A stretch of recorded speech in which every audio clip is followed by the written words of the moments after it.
Transformasi dan cloning plasmid pada E. coli top 10. Tujuan penelitian. Pada penelitian ini dilakukan cloning dan transformasi terhadap vektor dilakukan dengan tujuan untuk memperbanyak vektor PRHA pada sel bakteri E. coli top 10.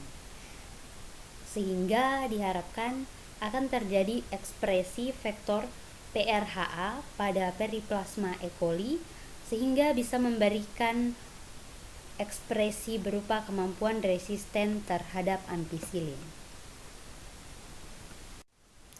Vektor yang akan di-cloning dan transformasi adalah vektor PRHA. Kemudian bakteri yang dipakai adalah bakteri E. coli top 10. Untuk bakteri E. coli ini merupakan bakteri gram negatif berkromosom tunggal dan berbentuk nukleoid. Memang sudah banyak digunakan dalam penelitian.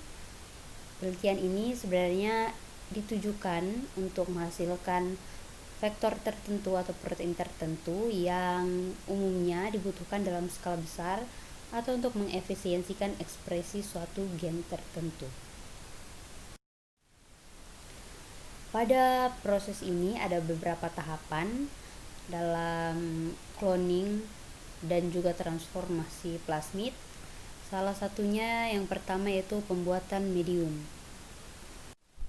Medium yang dibutuhkan di sini ada dua, yaitu medium agar dan juga medium cair. Untuk medium Luria bertani atau Lb cair dibuat dengan melarutkan 4 gram Lb agar Miller dalam 100 ml Aquades. Kemudian medium cairnya dibuat dengan mencampurkan 2,5 gram Lb Miller dengan 100 ml Aquades. Campuran masing-masing kemudian dihomogenkan dengan magnetic stirrer dan medium disterilkan dengan autoclave. Untuk suhu yang digunakan adalah 121 derajat Celcius dengan tekanan 2 atmosfer selama 15 menit. Ampicillin kemudian ditambahkan pada medium yang telah disterilkan dan siap pakai. Media broth dapat ditambahkan ampicillin setelah dingin, sedangkan kalau untuk media agar perlu ditunggu hingga suhunya sekitar 40 derajat Celcius, karena apabila ampicillin ditambahkan pada medium dengan suhu yang tinggi maka akan menurunkan aktivitas dari ampicillin. Pembuatan sel kompeten. Sel kompeten sendiri adalah sel bakteri yang telah mengalami suatu perlakuan fisik sehingga dapat memperoleh kemampuan untuk mengambil DNA asing. Selain itu, sel kompeten ini juga dapat mengambil DNA plasmid sirkuler. Sedangkan sel biasa hanya dapat melakukan transformasi DNA linier. Untuk pembuatan sel kompeten, yang pertama stok gliserol bakteri E. coli sebanyak 20 mikroliter diinokulasikan ke dalam 2 ml medium Lb. Kultur diinkubasi pada shaker selama semalam pada suhu 37 derajat Celcius. Kemudian selanjutnya kultur yang telah diinkubasi diambil sebanyak 1 ml dan diinokulasikan kembali ke dalam 50 ml LBB.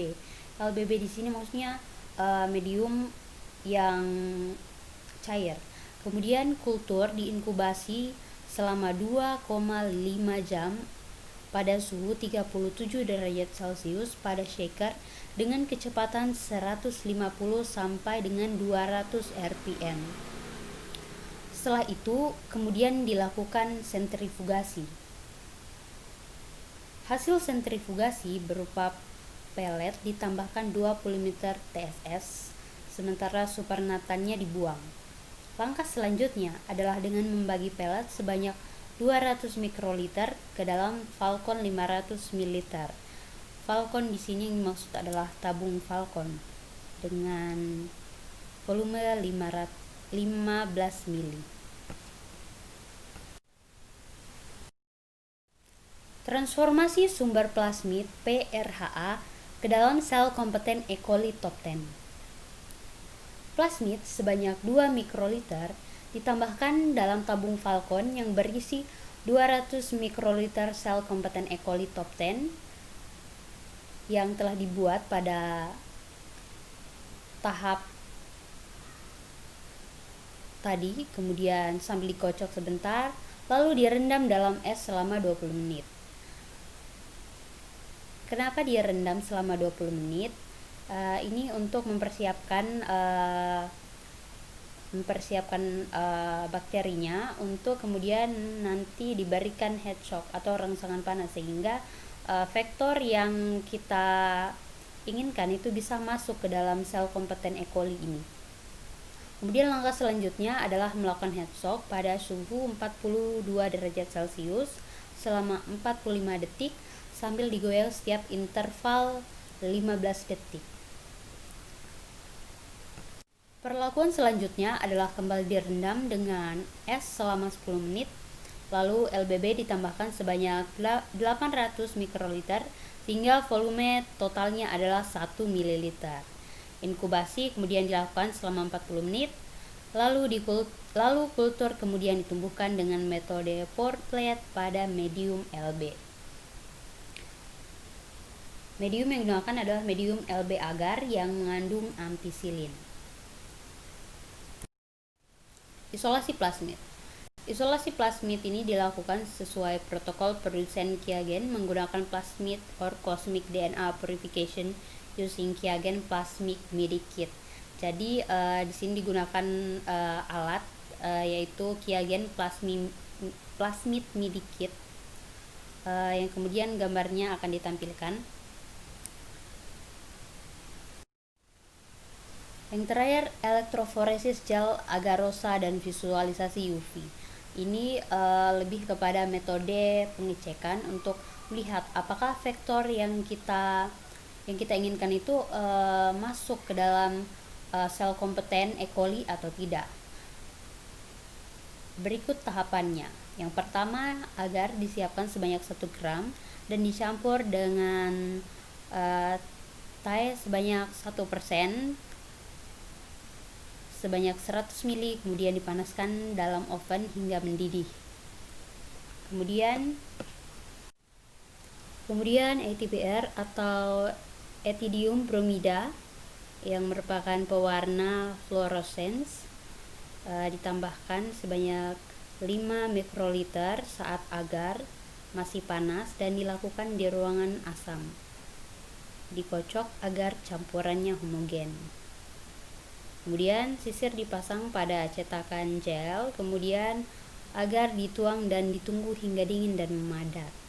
Kemudian sampel ditambahkan 1 mikroliter loading eye, kemudian dimasukkan ke sumuran gel. Elektroforesis akan dilakukan selama 50 menit.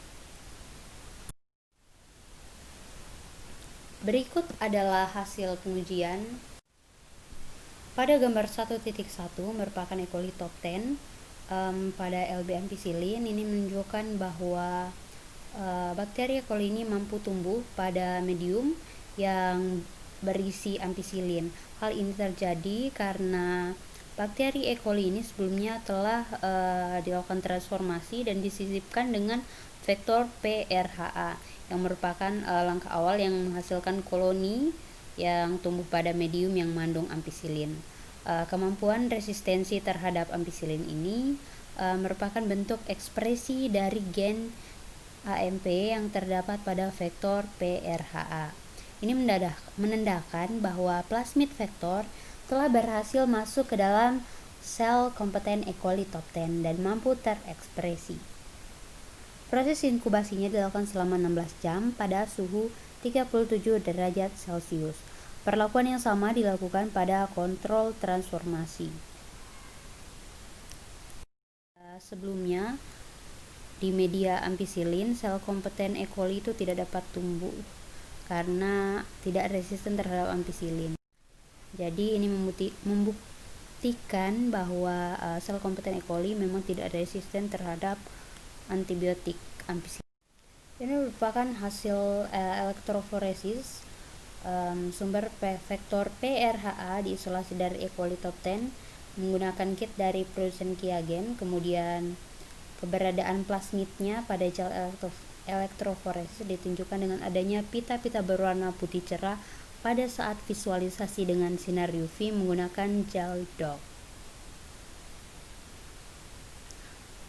Jadi pada kesimpulannya telah dilakukan transformasi dan cloning vektor PRHA pada E. coli top 10 dengan metode heat shock, dan hasil isolasi plasmid diverifikasi dengan gel elektroforesis dan diperoleh pita plasmid dengan konsentrasi yang tinggi.